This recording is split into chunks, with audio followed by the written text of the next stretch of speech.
Bismillahirrahmanirrahim. Assalamualaikum warahmatullahi wabarakatuh. Selamat pagi teman-teman sekalian. Mohon maaf masih ribet terkait kabel. Oke, langsung saja teman-teman. Pada pagi hari ini kita akan membahas terkait mata kuliah anatomi pertemuan yang kelima atau materi yang kelima. Nah, hari ini saya akan menyambung pada pengantar anatomi yang kemarin yang sempat tertunda. Selanjutnya, saya akan membahas terkait materi tulang tengkorak atau osakapitis. Nah, langsung saja teman-teman. Pembahasan pada pagi hari ini materi anatomi akan saya share melalui aplikasi Zoom dengan pemaparan PowerPoint dari saya. Semoga bisa membantu dan semoga bisa terlihat ya. Semoga. Bismillahirrahmanirrahim. Saya akan share saya terkait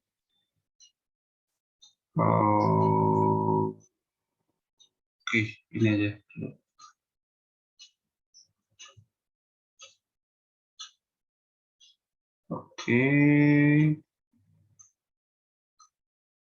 Oke teman-teman, terakhir kita kemarin membahas terkait otot. Ya, kita akan membahas apa itu otot dan mengenal istilah dalam otot itu sendiri. Nah, otot, teman-teman kalau misalkan melihat film POPY, melihat Deddy Corbuzier, melihat Adrai, badannya itu, atau mungkin saya contohkan dulu di POPY. POPY itu makan bayam ya, makan bayam. Selanjutnya bayam yang dimakan kemudian membuat dia kuat, membuat dia bisa memukul Brutus untuk mendapatkan olive. Nah, itu salah satu contoh film kartun zaman saya dulu. Nah, teman-teman kalau lihat POPY makan bayam, kemudian dia pasti kayak wah, saya kuat mengepalkan tangannya kanan dan kiri, ya, dan menandakan bahwa ini loh aku kuat. Nah, kuat itu kemudian ditandai ototnya bagian soleus atau deltoides, saya lupa, maaf, bagian yang menempel di tulang humerus ini seperti membesar. Nah, kalau membesar itu artinya bukan kulitnya yang mengembang, tapi di dalamnya ada otot yang besar. Nah, kayak Deddy Corbuzier, kayak siapa lagi ya? Mungkin kayak adalah dan atau binaraka lain. Nah, kalau misalkan teman-teman lihat, teman-teman amati, badannya besar karena dia melakukan latihan buat training dan disertai mungkin konsumsi makanan-makanan dan vitamin tentunya. Nah, mengkonsumsi vitamin, makanan dan latihan bagi training mengakibatkan otot itu mengalami penambahan masanya. Nah, terlihat pada bagian-bagian tertentu atau seluruh tubuhnya badannya besar. Nah, berbeda dengan katakanlah yang obesitas. Nah, kan berbeda jika memiliki otot yang besar pasti tertata badannya. Maksudnya badannya walaupun besar, tapi besarnya ini adalah besarnya otot. Nah, sama seperti itu. Tapi berbeda dengan obesitas. Kalau obesitas kan besarnya itu adalah besarnya dikarenakan oleh lemak. Ini yang sangat disayangkan bagi teman-teman yang masih muda, tapi berlemak. Ini harus jangan sampai ya seperti itu, karena kalau muda itu identiknya adalah fase pertumbuhan. Fase pertumbuhan itu diharapkan memiliki kapasitas atau fungsional tubuh yang baik, termasuk otot juga yang baik. Nah, kita akan membahas terkait otot. Otot membesar berarti di situ adalah massa otot yang besar atau penambahan miofibril yang banyak. Nah, ini adalah bagian-bagian dari otot itu sendiri yang menempel pada tulang. Nah, ini adalah gerakan lanjut dari sel saraf untuk memerintahkan bagian tubuh untuk dapat bergerak atau dapat jalan. Next, otot. Fasi otot. Otot merupakan sebuah jaringan konektif yang tugas utamanya adalah berkontraksi, yang berfungsi untuk menggerakkan bagian-bagian tubuh, baik yang disadari maupun yang tidak disadari. Nah, otot ini merupakan salah satu bagian tubuh yang merupakan penggerak dari bagian tubuh sendiri. Maksudnya seperti apa, Pak? Bagian penggerak ini adalah yang memerintahkan tubuh, memerintahkan tulang untuk dapat melakukan geraknya. Diperintahkan saraf, tolong tangan ini nanti mengambil uang yang ada di meja, katakanlah seperti itu. Nah, ini adalah salah satu sel saraf yang sadar dari gerakan otot. Ada juga yang tidak sadar, contohnya duduk di atas meja, kemudian tulang patelanya atau tumitnya, tumit ya, bukan tumit sih, masih dengkul bahasa Jawanya, dengkulnya itu dipukul dengan palu. Nah, ketika dipukul dengan palu, akibatnya ada refleks untuk menendang. Atau mungkin teman-teman dikagetin oleh temannya. Ada yang latah, memukul, atau melakukan gerak refleks. Nah, inilah yang dinamakan gerak yang tak sadar. Nah, tapi yang paling sering adalah tadi diketok pada tulang patelanya atau dengkulnya seperti itu. Nah, karakteristik otot di sini ada iritabilitas, ada kontraktilitas, kemudian ada ekstensibilitas, dan ada elastisitas. Apa itu iritabilitas? Merupakan kemampuan otot untuk menerima dan menanggapi rangsangan yang bermacam-macam. Jadi otot ini menerima rangsangan dari saraf apa saja untuk melakukan sebuah gerakan. Kemudian kontraktilitas, apabila otot menerima rangsang, maka otot akan memiliki kemampuan untuk memendek. Nah, kemudian berhubungan dengan ini, ekstensibilitas, kemampuan untuk memanjang baik dalam keadaan aktif dan pasif otot. Nah, ini adalah salah satu keterkaitan antara kontraktilitas dan ekstensibilitas adalah ketika otot itu digunakan, ya otot itu melakukan kontraktilitas atau otot itu memendek. Kemudian ketika otot itu gerakannya lebih santai atau mungkin tidak digunakan, seperti saya tangan saya di atas seperti ini, nah ini mengalami kontraktilitas. Tapi kalau misalkan saya jatuhkan, saya buat posisi santai atau rileks, maka melakukan ekstensibilitas ototnya memanjang. Nah, kenapa sih kita melakukan gerakan atau bagaimana sih gerakan itu dapat terjadi dalam sebuah aktivitas? Karena otot mengalami sebuah kontraksi. Nah, makanya di sini ada yang dinamakan kontraksilitas dan ekstensibilitas. Kontraksi ketika melakukan gerakan sesuatu, dan ekstensibilitas merupakan tanpa gerakan atau dia bersifat rileks. Nah, seperti itu. Kemudian elastisitas, apabila otot dalam keadaan memendek atau memanjang, maka otot memiliki kemampuan untuk kembali seperti semula ketika melakukan istirahat. Nah, ini merupakan salah satu fungsi otot yang rileks atau yang santai setelah melakukan ekstensibilitas. Teknik selanjutnya adalah elastisitas tersebut.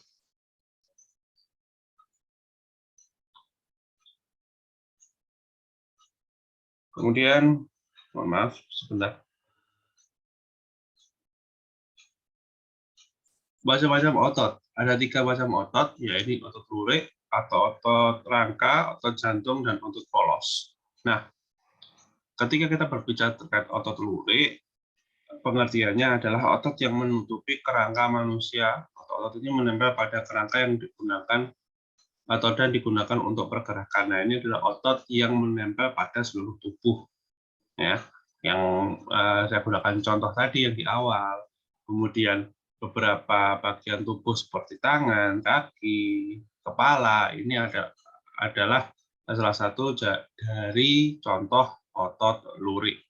Kemudian otot jantung, ya ini otot tak sadar yang melapisi berbagai organ seperti pembuluh darah, organ saluran pencernaan termasuk kerongkongan, lambung, dan usus, dan organ-organ sistem kemih termasuk ureter. Nah, yang paling sering di sini adalah teman-teman otot pada yang menempel atau otot yang ada di sekitar kardiovaskuler atau jantung.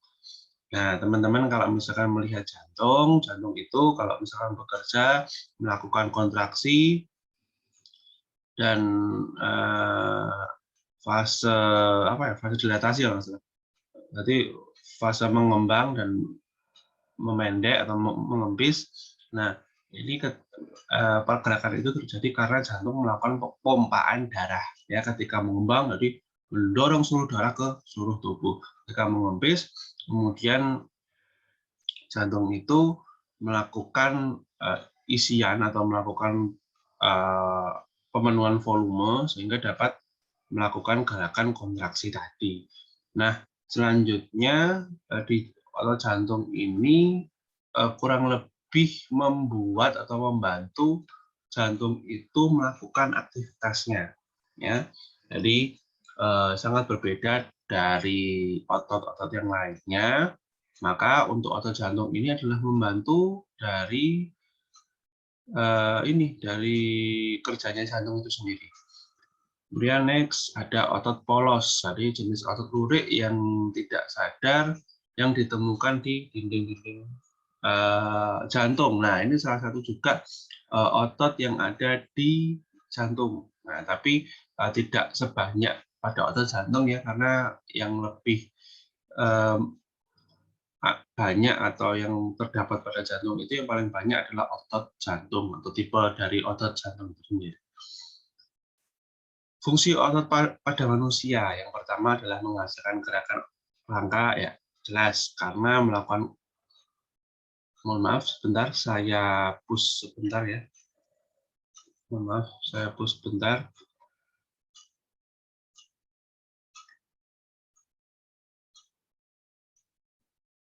Mohon maaf, saya push sebentar.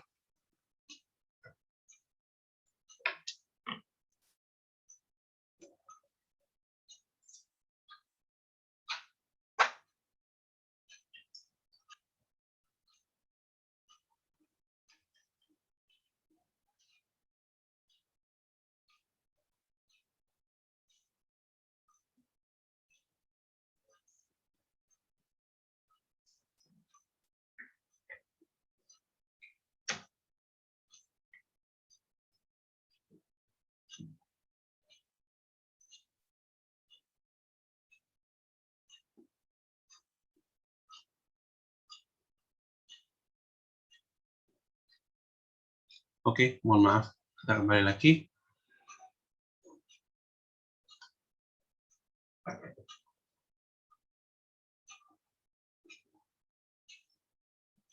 Oke, penghasilan gerakan rangka tadi memudahkan atau menjadikan sifat utamanya karena otot ini memang merupakan salah satu penggerak dalam sebuah gerakan tersebut karena terjadi sebuah kontraksi yang memudahkan tubuh itu melakukan gerakan. Mempertahankan postur. Nah, maksudnya di sini adalah volume pada tubuh. Jadi ketika tubuh itu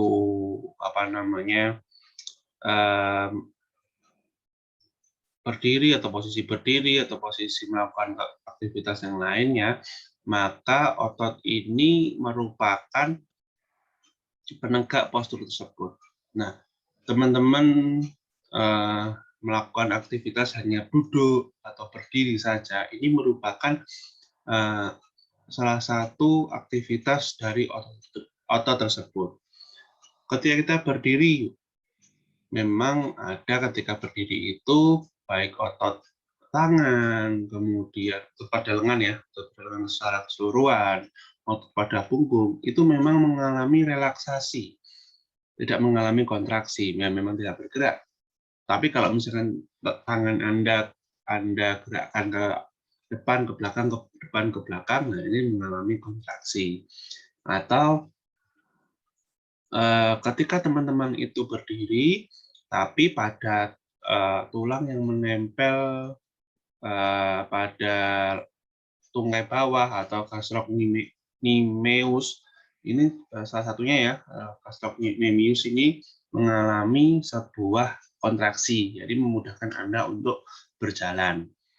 Nah, ini seperti itu. Kemudian membangkitkan kehangatan atau menciptakan kalor panas. Nah, jadi untuk otot itu memang di dalamnya terjadi proses panas atau proses kalorisasi bagi tubuh itu sendiri. Kemudian yang terakhir menyokong jaringan lunak. Nah, memang di sini otot adalah pembantu dari bagian-bagian tubuh, bagian-bagian yang ada dalam tubuh atau fungsiologis pada tubuh itu sendiri. Next. Nah, jenis-jenis gerakan otot berlawanan atau antagonis ada ekstensor, flexor, ada abduktor, aduktor, ada depressor, elevator, dan supinator dan pronator. Kemudian ada yang bersamaan atau sinergis. Ini ada otot pronator teres dan pronator quadratus. Nah, ini akan kita bahas satu persatu. Jadi, untuk ekstensor atau flexor sama dari gerakan fleksi dan ekstensi pada siku atau pada sendi. Nah, ini bisa teman-teman baca sendiri apa itu flexor dan apa itu ekstensor, gerakannya seperti apa. Nah, teman-teman ketika melakukan flexor atau fleksi ini otot pada paha atau yang menempel pada tulang femur ini mengalami gerakan fleksi ketika mengangkat kaki dan meluruskan kaki termasuk dari ekstensor atau ekstensi.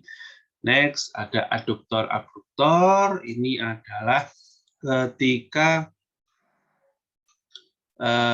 merentangkan tangan ke depan dan merentangkan tangan ke samping. Nah, ini pasti semuanya ada di salah satu teknik pemanasan. Nah, ini adalah salah satunya seperti ini, gerakan abduktor dan aduktor.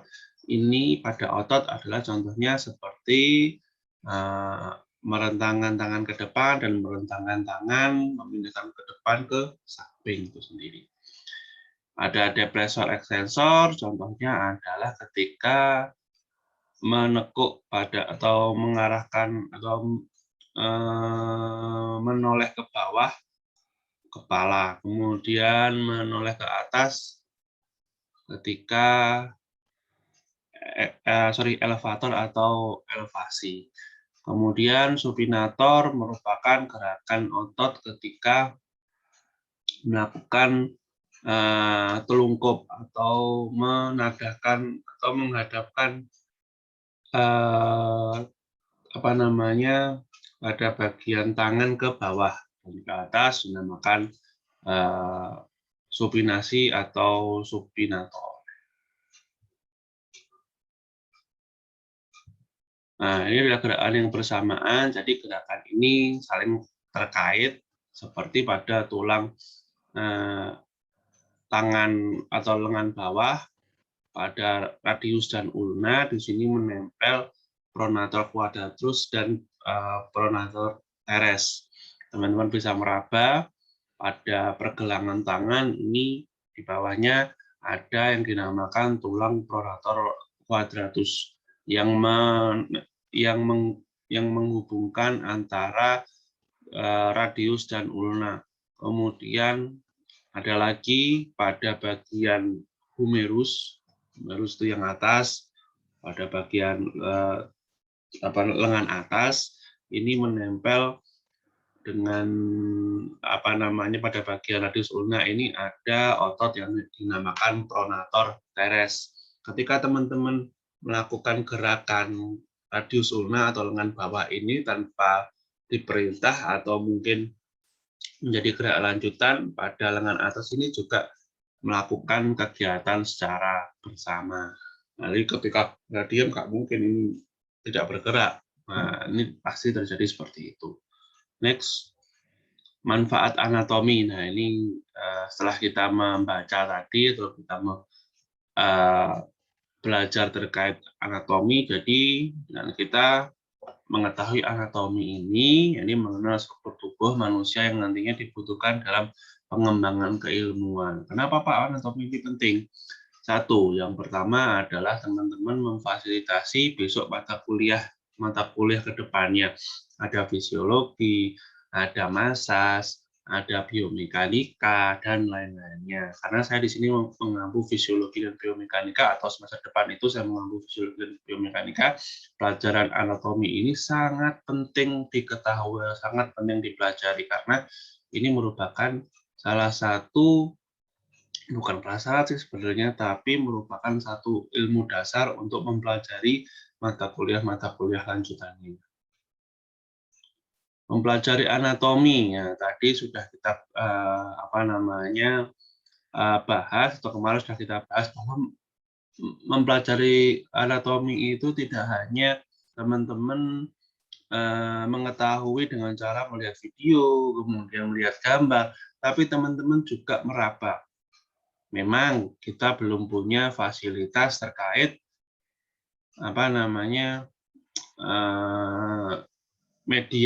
media tulang. Tapi teman-teman di sini saya berikan ilustrasi dan teman-teman juga bisa meraba tangannya. Ya mungkin kalau misalkan teman pada waktu pembelajaran otot, ya mana Pak bagian otot pada tulang dada. Nah, ini nggak bisa secara raba-raba, tapi teman-teman bisa memperhatikan, oh letaknya pada bagian ini. Kayak tadi teres mayor beradanya di mana. Seperti itu. Kemudian caranya dalam pelajaran itu ada meraba atau palpasi, mengetuk perkusi, dan auskultasi atau mendengar. Nah, ini salah satu metode dalam belajar anatomi. Nah, anatomi bisa dipelajari juga dengan per regio, jadi mempelajari berapa bagian kepala, bagian badan, dan bagian tungkai atau pada bagian alat gerak. Nah, pada bidang tubuh ada sagittal plane, coronal plane, dan transversal plane. Apa ini maksudnya? Ini adalah pembagian tubuh berdasarkan gerak. Nah, tubuh itu bisa dibagi antara depan dan belakang, atau dinamakan sagittal plane, atau tubuh itu dibagi kiri dan kanan, atau dimaksud itu adalah sagittal plane, atau tubuh itu dibagi depan belakang yang dinamakan di sini adalah coronal plane. Dan tubuh itu dibagi menjadi dua, atas dan bawah, yang dinamakan transverse plane. Nah, gerakan ini meliputi gerakan-gerakan bidang tubuh ini. Jadi tubuh itu dapat bergerak dengan tiga ranah terus ini, atau tiga bagian pada sinovial ini. Ya, ada kiri kanan, atas bawah, depan dan belakang. Nah, ini materi yang pertama sudah selesai. Selanjutnya akan saya share lagi materi, maaf. Oke, materi yang kedua terkait osa kapitis. Nah, teman-teman bisa kembali konsentrasi terkait materi saya. Oke, yang pertama di sini adalah osa kapitis, ya ini tulang-tulang pembentuk tengkorak. Nah, karena tadi saya sudah bilang belajar anatomi itu bisa meraba, nah ini harus meraba sendiri-sendiri ya, jangan antar temannya. Nah, silakan teman-teman meraba kepalanya, mulai dari kepala atas atau tengkorak atas hingga pada bagian muka. Nah, kita akan belajar pada tengkorak atau pada kepala atas dan pada wajah. Nah, osa kapitis merupakan tulang-tulang yang membentuk struktur otak atau disebut dengan neokranium, dan tulang-tulang yang membentuk wajah atau viscerokranium. Nah, membentuk wajah dan tulang-tulang pada tengkorak atas. Osakapitis merupakan jaringan yang konsistensinya kenyal, menyerupai agar-agar, dan terletak di dalam ruangan yang tertutup yang disebut dengan kranium atau tulang tengkorak, yang secara absolut tidak dapat bertambah volumenya, terutama pada orang dewasa yang jaringan otak dilindungi oleh beberapa pelindung, mulai dari yang pertama adalah permukaan luar adalah rambut, kulit kepala tulang tengkorak, lapisan meningen, dan cairan cerebrospinalis. Nah, saya akan jelaskan satu persatu. Memang pada tulang tengkorak ini salah satu tulang yang terbatas dalam pertumbuhannya. Teman-teman, ketika bayi, jika dibandingkan dengan sekarang, pasti berbeda ukuran tengkoraknya atau ukuran kepalanya. Katakanlah, kita bandingkan ukuran kepala bayi yang mungkin kita bisa melihat mungkin seperti ini, kemudian dibandingkan dengan sekarang, tulang kepala teman-teman saudara seperti apa besarnya. Nah, ini merupakan suatu pertumbuhan dari tulang-tulang yang merupakan hanya sebentar, beda dengan yang lainnya. Kenapa saya sebutnya di sini sebentar? Karena ketika teman-teman sudah dewasa, mencapai usia 15 atau 20 tahun, untuk pertumbuhan kepala ini mungkin akan berhenti. Berbeda dengan tungkai, berbeda dengan lengan. Ini mengalami pertumbuhan yang lebih banyak atau yang berbeda dengan tulang kepala. Atau mungkin tulang kepala ini adalah salah satu tulang yang terbatas atau yang lambat dalam pertumbuhannya. Nah, lupa istilah dari keras kepala itu kalau di bahasa Indonesia ya, kalau di keilmuan bahasa Indonesia, keras kepala mungkin adalah orang yang tidak goyah dalam pendiriannya, atau orang yang kekeh, atau apa ya? Kalau saya menyebutnya adalah orang yang kekeh, keras kepala, atau sulit dibilangi lah, kayak gitu, sulit dibilangi atau sulit untuk dinasihati. Nah, emang keras kepala itu memang keras, teman-teman bisa meraba, tulang ini memang keras.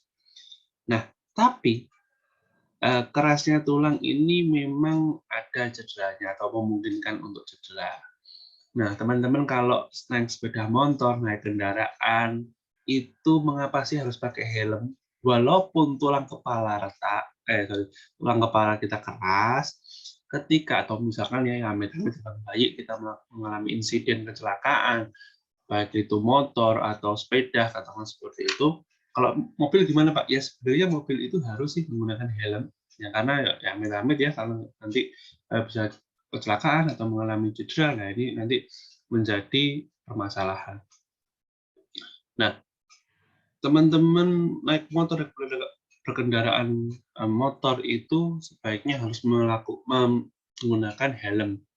Ya, ketika teman-teman, mohon maaf lagi, kecelakaan, jatuh, kepalanya terkena, nah ini nanti bisa membahayakan. Nah, salah satu fungsi dari osakapitis ini merupakan pelindung atau tulang pelindung bagi bagian vital tubuh. Di sini ada otak teman-teman semuanya. Otak ini adalah prosesor utama dalam tubuh. Ketika ini rusak, ketika ini diganggu, maka terjadi ketidakstabilan pada tubuh itu sendiri. Maka dari itu, selain memiliki kepala yang keras, kepala yang memiliki berbagai perlindungan, jadi ada cairan meningennya, ada otak itu untuk melindungi otak. Kemudian ketika teman-teman mengalami kecelakaan, tidak bisa mengandalkan kepala, harus mengandalkan sebuah helm. Nah, kalau lebih perlu lagi helm yang harganya mahal, apa yang dinamakan aero atau apa itu helmnya katanya sampai berjuta-juta rupiah itu. Nah, ini kenapa? Karena penting. melindungi bagian kepala, karena di kepala ini ada prosesor penting, ada alat vital penting dalam tubuh. Nah, ini harus dilindungi. Nah, selain itu, kepala ini juga memiliki perlindungan yang lainnya, atau otak ini mengalami terdapat pelindung lainnya seperti rambut, seperti kulit, ada cairan-cairan yang melindungi otak tersebut. Karena otak ini sangat penting sekali. Maka tidak ada istilah anak nggak punya otak, tapi memang punya otak, tapi digunakan atau tidak, itu tidak tahu, mohon maaf sebelumnya. Nah,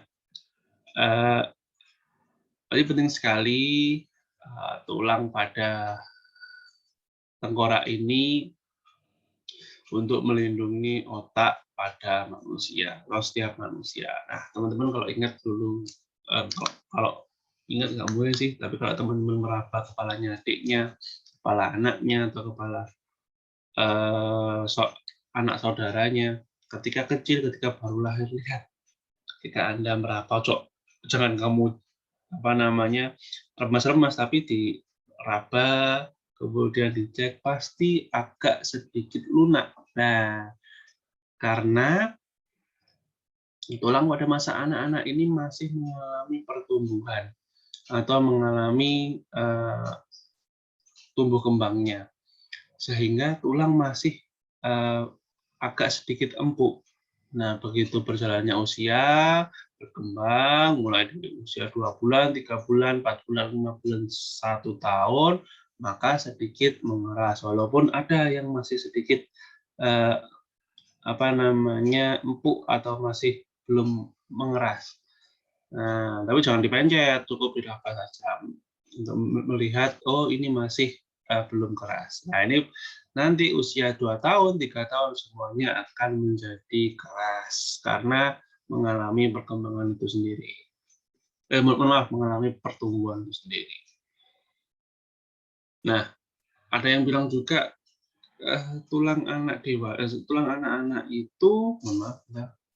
tulang anak-anak itu mudah untuk dicek, mudah untuk mudah untuk diperbaiki ketika mengalami sebuah cedera atau sebuah kerusakan. Nah, memang ada yang bilang seperti itu karena apa?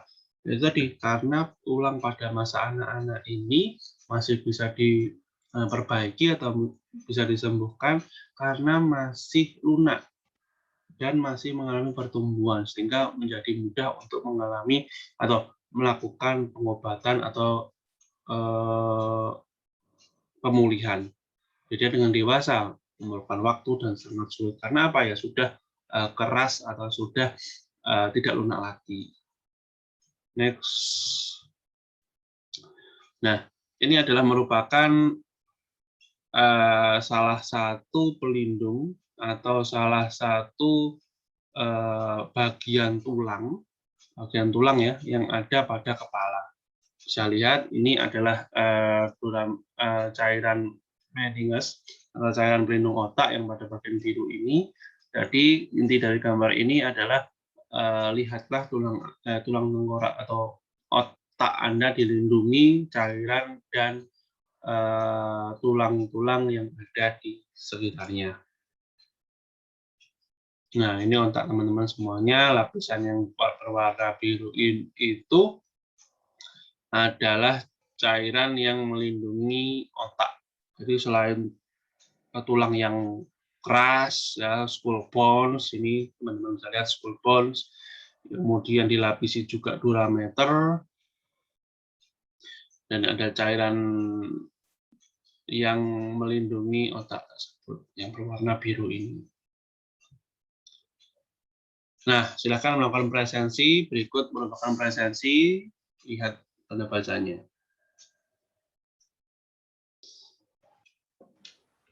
Oke, mohon maaf sedikit terputus tadi. Lanjutan kita untuk materi osakakitis.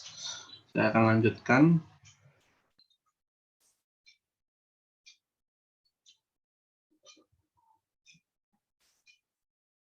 Nah, ini merupakan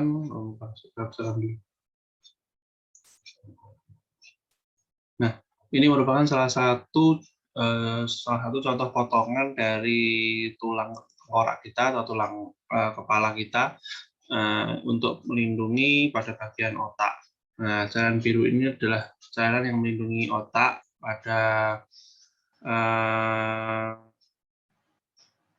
tulang tengkorak kita. Ada yang menamakan cairan sinovial, bukan cairan sinovial, cairan Meninges atau cairan yang ada pada durameter atau pada pelindung otak tersebut. Nah, next, ini adalah cairan yang saya maksud adalah cairan yang berwarna biru mengelilingi otak yang tujuannya adalah melindungi otak tersebut.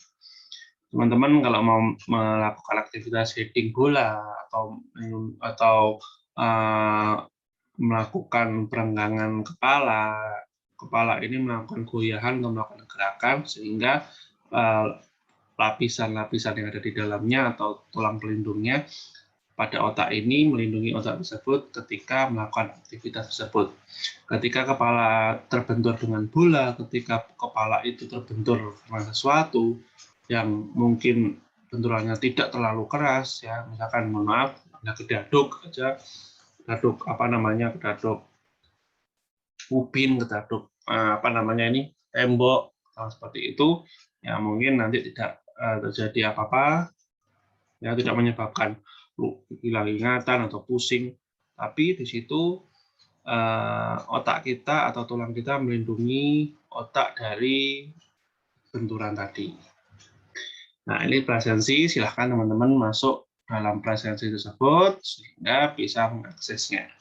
Perhatikan tanda bacanya dan hurufnya. Oke, next. Nah, bagian kepala kita atau pada bagian oskapitis ketika dilihat adalah seperti ini. Nah, terlihat pada samping,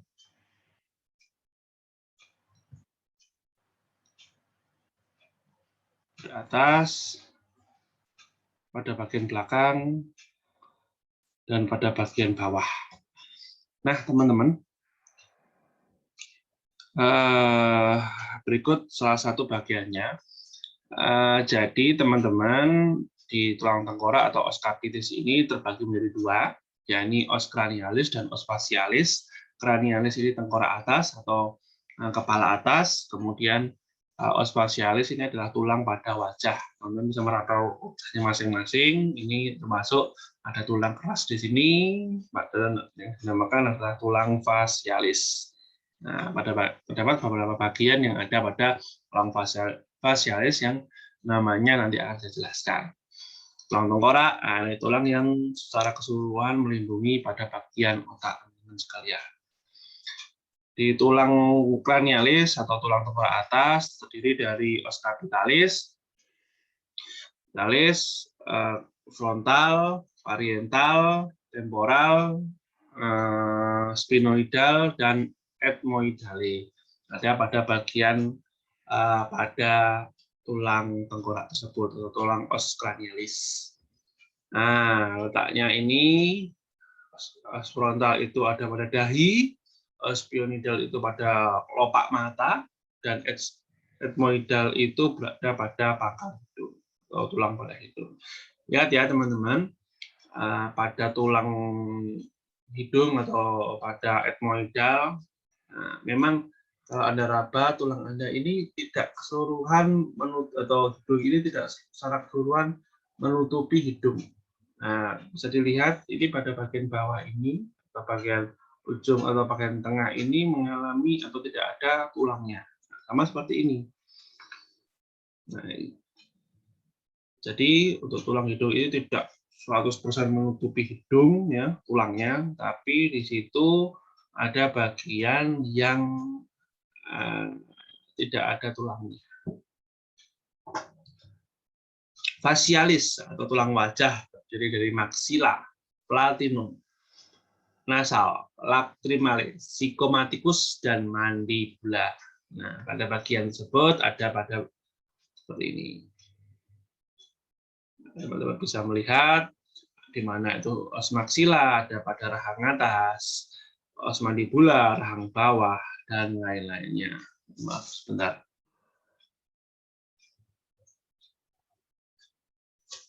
Oke, next.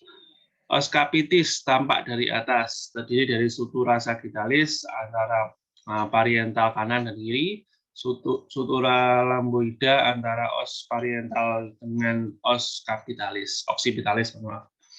Kemudian ada os interpetal, ada os parietal, dan ada os occipital, dan ada os temporal. Mana letaknya? Ini dia. Nah, teman-teman, kemarin saya menyebutkan bahwa ada sendi loh yang ada pada tulang itu, ada pada tulang tengkorak itu. Nah, sendi itu tidak hanya bergerak saja, tapi ada juga tipe atau golongan sendi yang mati yang terletak pada tengkorak, teman-teman semua, atau tulang tengkorak, tulang pada kepala atas. Nah, ada pada mana? Ya, ini ada sutura sagittalis dan sutura lamboida. Ada bagian seperti arsiran-arsiran seperti itu. Nah, ini adalah sendi yang tidak bergerak. Nah, ini adalah salah satu sendi yang ada pada bagian tulang tengkorak atas. Nah, bisa Anda lihat pada gambar ini dan ada pada bagian-bagiannya. Oke, cukup perkuliahan untuk hari ini pada mata kuliah anatomi bagian occipitalis. Kita ketemu lagi minggu depan. Terima kasih atas perhatiannya. Sekian. Assalamualaikum warahmatullahi wabarakatuh. Salam sehat semua bagi Anda dan keluarga Anda. Terima kasih teman-teman semuanya.